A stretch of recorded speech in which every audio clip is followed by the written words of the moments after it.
செத்த மொழி சமஸ்கிருதத்துக்கு ஒன்றிய அரசு கடந்த 10 ஆண்டுகள்ல ஒதுக்கிற நிதி எவ்வளவு தெரியுமா? 2400 கோடி ரூபாய். எத்தனை சால்வ் பண்ணீங்க? கிடையாது. எதுவுமே பேசாம சமஸ்கிருதம் செத்து போன மொழி, தமிழ் இப்படி, சமஸ்கிருதம் இப்படி, ஹிந்தி இப்படி, வடக்கு இப்படி, தெற்கு இப்படி, டெங்கு, மலேரியா, இது மட்டும்தான் பேசுறாரு. அவருக்கு உண்மையாலுமே சப்ஜெக்ட் நாலேஜ் இல்ல. நம்மளுடைய தூரதிர்ஷ்டம் தான். குடும்ப ஆட்சியில ஒரு பொறுப்புல கொண்டு வந்து உட்கார வச்சிருக்கிறோம். சப்ஜெக்ட் நாலேஜ் கொஞ்சமாச்சு இருந்தா பரவாயில்ல. சப்ஜெக்ட் நாலேஜ் இல்ல. அவங்களுக்கு என்ன சப்ஜெக்ட் பேசுறதுன்னு தெரியல.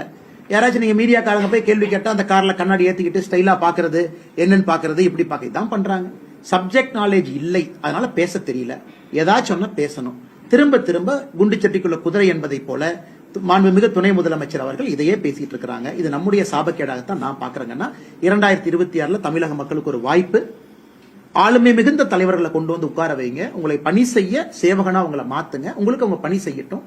நம்முடைய தரப்புல மிக தெளிவாக என்டிஏ எங்களுடைய கூட்டணி கட்சியினுடைய வேட்பாளராக இதற்கு முன் முதலமைச்சராக இருந்த எடப்பாடி பழனிசாமி அண்ணன் இருக்கிறாங்க. முழு கட்சி நின்று கொண்டிருக்கின்றோம். பாரதிய ஜனதா கட்சி இத்தனை தலைவர்கள் இருக்கிறாங்க. நீங்க அவங்க எல்லாம் தேர்வு பண்ணுங்க, வாய்ப்பு கொடுங்க. கண்டிப்பா உங்களுக்கு பணி செய்வாங்க. உதயநிதி அவர்கள் இதையே பேசிக்கிட்டு எந்த வேலையும் செய்ய மாட்டாங்க. ஒரு வீட்டுல 300 ஓட்டு இருந்தது. எடப்பாடி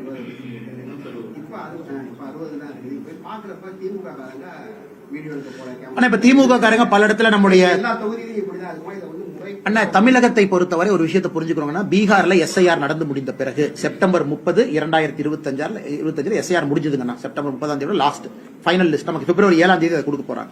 நம்ம ஃபைனல் லிஸ்ட் பிப்ரவரி 7 அன்னைக்கு 6.49% 6.49% வாக்காளர்கள் நீக்கிட்டாங்க. தப்பான வாக்காளர்கள், போலி வாக்காளர்கள். இப்ப பீகார்ல 6.5% வாக்காளர்கள் போலி வாக்காளர்கள்.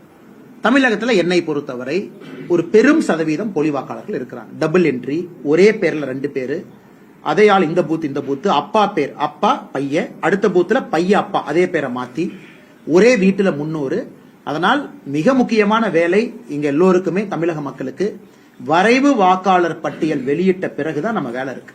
வரைவு வாக்காளர் பட்டியலை மீடியா நண்பர்கள் நீங்களும் பாப்பீங்க, நாங்களும் பார்ப்போம். 1 பேர், 2 பேர், 3 பேர் நிறைய இடத்துல நம்ம வெட்டி எறியணும்.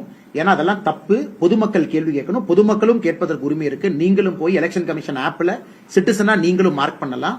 நம்ம எல்லோரும் சேர்ந்து இந்த பணியை செய்து வாக்காளர் பட்டியலை சுத்தகரம் பண்ணி சுத்தமா அதை வைப்பாங்கன்னா, நேர்மையானவர்கள் நல்ல தலைவர்களை தேர்ந்தெடுப்பதற்கு வாக்காளர் பட்டியல் உதவி செய்யட்டும்.